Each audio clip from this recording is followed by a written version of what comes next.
दुग्धा गोपाल नंदना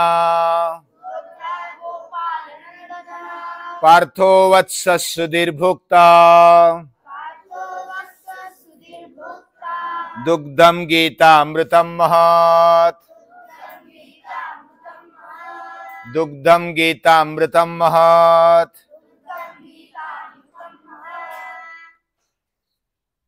हम संस्कार निकेतन एक वैदिक पाठशाला में रहते हैं।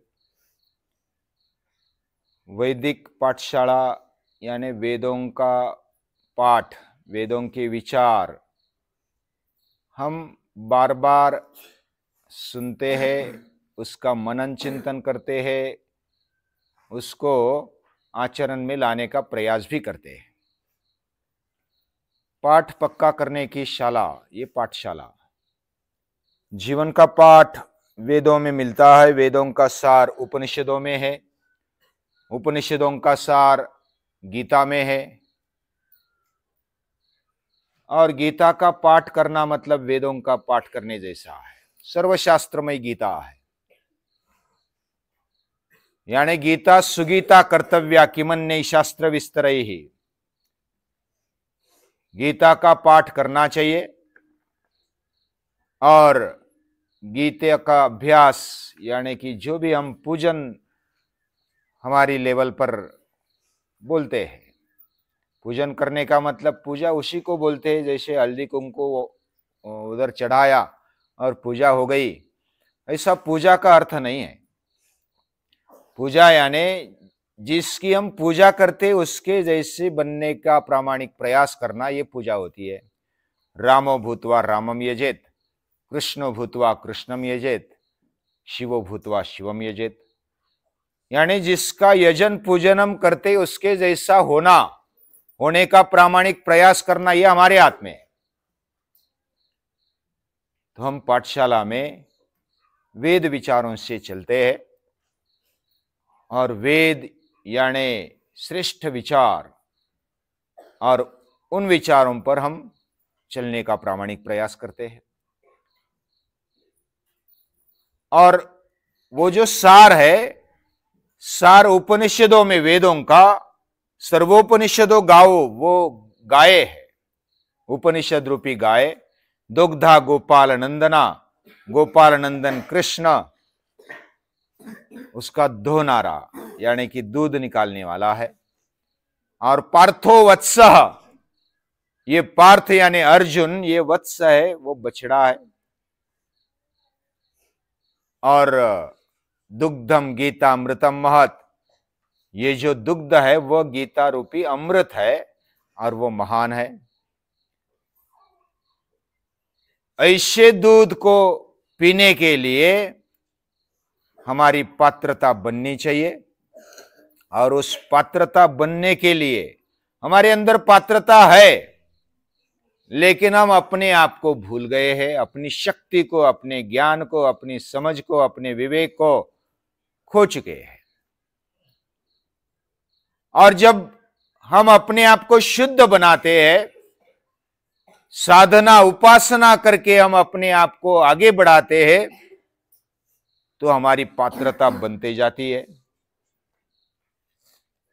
जैसे जब सीता माता का शोध लगाने के लिए सभी टीम किष्किंधा से निकली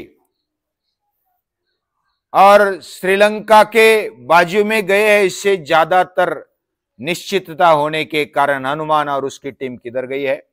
दक्षिण में गई है। और दक्षिण में रामेश्वरम के पास, आज का जो रामेश्वर है ना,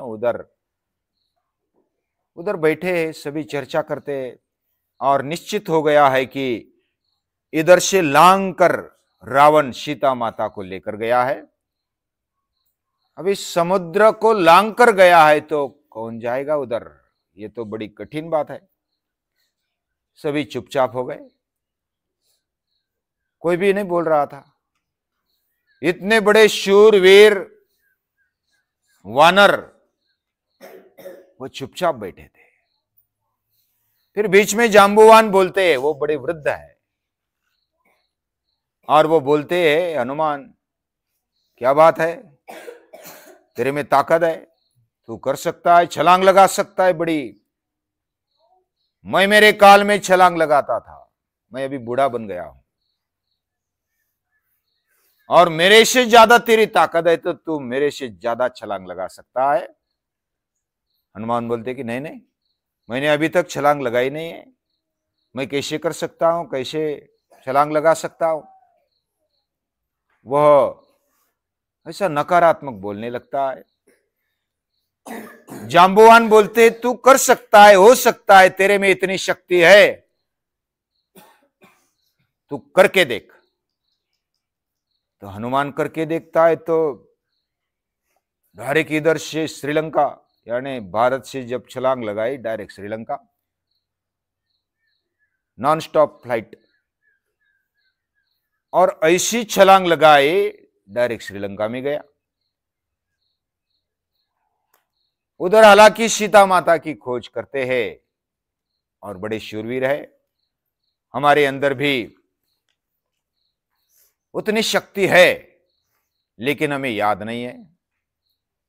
हनुमान जैसी समझो कि नहीं है, ऐसा हम थोड़ी देर मानेंगे, लेकिन कुछ ऐसी शक्ति हमारे अंदर भरी पड़ी है जो हमारे से अनाकलनीय है, हम उसको जानते नहीं। हमारे अंदर शक्ति होने पर भी जानते नहीं। ये बात गीता माता याद दिलाती है। ममैवांशो जीवलोके जीवभूत सनातनः, यानी तू मेरा अंश है, और मैं यानी स्वयं भगवान बोलते हैं, स्वयं ईश्वर, सर्वे सर्वा, सुप्रीम पावर, ये हमसे बात करती है, यानी अर्जुन को माध्यम रखते हुए बात करती है कि तेरे अंदर शक्ति है, तू कर सकता है, हो सकता है, बन सकता है। ऐसी जागृति देने वाली ये गीता माता है। गीता का अध्ययन क्यों करना चाहिए? हम शक्ति होने पर भी, समझ होने पर भी कार्यरत नहीं रहते, तो अकर्मण्य अवस्था को, जो निराश, विषाद युक्त, हताश ऐसे जो अर्जुन बैठे हैं, अर्जुन को संजीवनी देने वाली ये गीता है। उसको संजीवनी देकर, एक निमित्त बनाकर गीता माता हमें मिली, भगवान के द्वारा, साक्षात स्वयं भगवान के द्वारा हमें मिली है।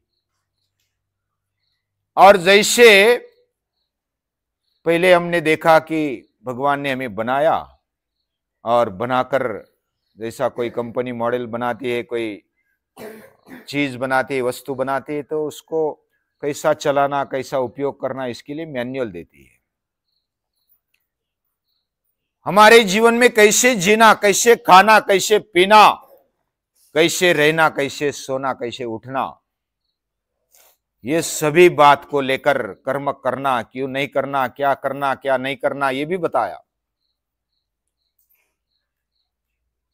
हमारे अंदर जो भी शक्ति आए वो भरने वाली भी वही है, और उसको कैसा उपयोग करना ये बताने वाली भी वही है। हमारे जीवन में क्या क्या है, हमें शरीर मिला, इंद्रिय मिले, उसको कैसे रखना, कैसा उपयोग करना, ये बात बताई।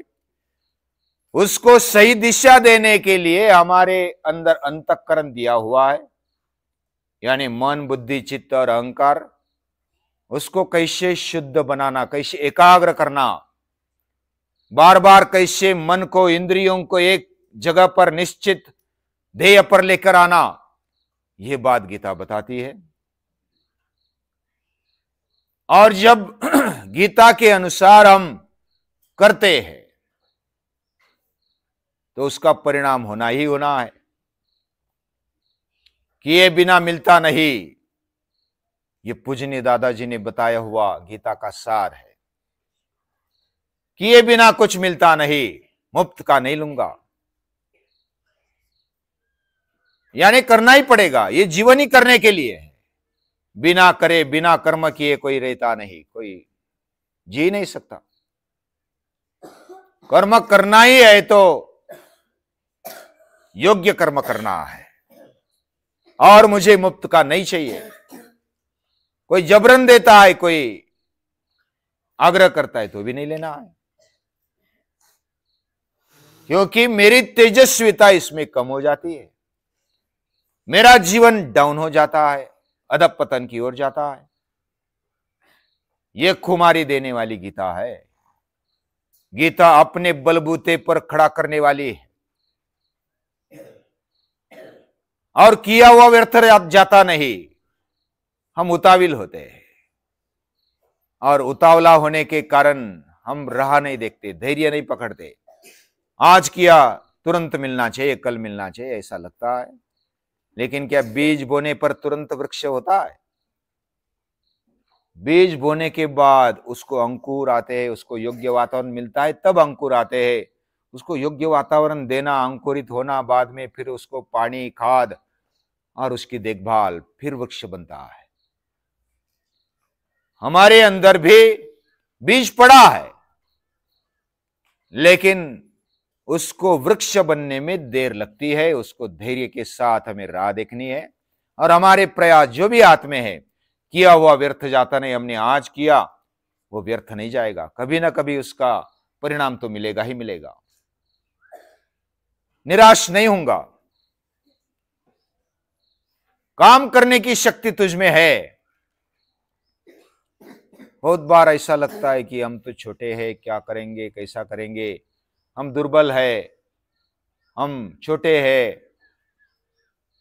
लेकिन दिया भी छोटा होता है, शेर का बच्चा भी छोटा होता है, हाथी बड़ा होता है। फिर भी शेर जब दहाड़ता है तो हाथी भी डर जाता है। हिम्मत और शक्ति दोनों देने वाली गीता है। काम करने की शक्ति तुझमें है। मैं न्यूनगंड नहीं रखूंगा। उद्धरेदात्मनात्मानम न आत्मानम अवसादयेत। अपने आप को हल्का मत समझना। हम अपने आप को हल्का समझते तो भगवान को हल्का समझते हैं, क्योंकि हमारे अंदर भगवान है, ईश्वर है। हमारे हृदय में अगर वो बसता है तो हम हल्के कैसे हो गए। लेकिन अहंकार भी मत करना, क्योंकि भगवान चला रहा है। ये दोनों साइड से गीता संभालती है, यानी अहंकारी भी नहीं होने देती और हमें न्यूनगंडता भी नहीं देती। तेरे अंदर मैं रहता हूं, सर्वस्व चाहम हृदय सन्निविष्टो, तो न्यूनगंड नहीं रखूंगा। जीवन में एक तो डर होता है, भीति होती है। दूसरा, हमारे मन में एक तो कमजोरी लगती है कि मैं कम हूं, या तो अहंकार होता है कि मैं अहंकारी हूं, यानी कि मैं, मेरे जैसा कोई नहीं। और जो मेरे जैसा कोई नहीं ऐसा जो सोचता है, वह राक्षस बन जाता है, वह असुर बन जाता है। ईश्वरो हम अहम भोगी, सिद्धो हम बलवान सुखी, आढ्यो भी जनवान अस्मि, कोन्यस्ति सदृशो मया। ये 16वें अध्याय में वर्णन किया हुआ है। मैं भगवान का हूं, यह अभिमान होना चाहिए, यह अहंकार होना चाहिए। ऐसी तेजस्विता गीता खड़ी करती है। तो किए बिना मिलता नहीं, मुफ्त का लूंगा नहीं, किया हुआ व्यर्थ जाता नहीं, निराश नहीं होऊंगा। काम करने की शक्ति मुझ में है, तेरे में है, न्यूनगंड नहीं रखूंगा। काम करता जा, हक मारता जा, मदद तैयार है, विश्वास नहीं गवाऊंगा। हमें काम करते जाना है, हमारे हाथ में वही है। कर्मण्येवाधिकारस्ते मा फलेषु कदाचन, यानी कर्म करना ही हमारे हाथ में है, बाकी हमारे हाथ में फल नहीं है। फल तो मिलता है, किया हुआ व्यर्थ जाता नहीं है, फिर भी वो तो मिलेगा ही मिलेगा। उसके बारे में चिंता करने की आवश्यकता नहीं, भगवान देने के लिए बैठा है। तस्मात् त्वमुत्तिष्ठ यशो लभस्व जित्वा शत्रुन भुंक्ष्व राज्यम समृद्धम। भगवान यश देने के लिए बैठे हैं, सफलता देने के लिए बैठे हैं। जीवन को ऊंचाई तक ले जाने के लिए बैठे हैं। हमें चिंता करने की आवश्यकता नहीं, काम करते जाना है, भगवान को नहीं भूलना है, हाक मारते जाना है और विश्वास नहीं गंवाना है। कुछ भी हो जाए, हमें मृत्यु भी आ जाए तो भी विश्वास नहीं गंवाना है। कितना भी संकट आ जाए तो भगवान हमारे साथ है। उसके मन में, भगवान के मन में हमारे लिए हित की ही बात है। यह विश्वास 101% होना चाहिए, तब हम श्रद्धा के साथ आगे बढ़ते, धैर्य के साथ आगे बढ़ते हैं। ऐसी गीता हमें संवार देती है। गीतामृत, ये जो गीता रूपी अमृत दुग्ध जब हम पिएंगे तो वत्स जैसा दष्ट पुष्ट होता है, बलवान होता है, समझदार होता है, लड़ने के लिए तैयार होता है, अपना जीवन आनंद से जीता है। वैसा ही जीवन हम जिएंगे, जरूर जिएंगे। गीता माता हमारे साथ है। हमें वो बनाना चाहती है, हमें वो अच्छा ऊंचाई की ओर ले जाना चाहती है, गोद में उठाती है। ऐसी गोद में उठाने वाली गीता माता को नमस्कार है।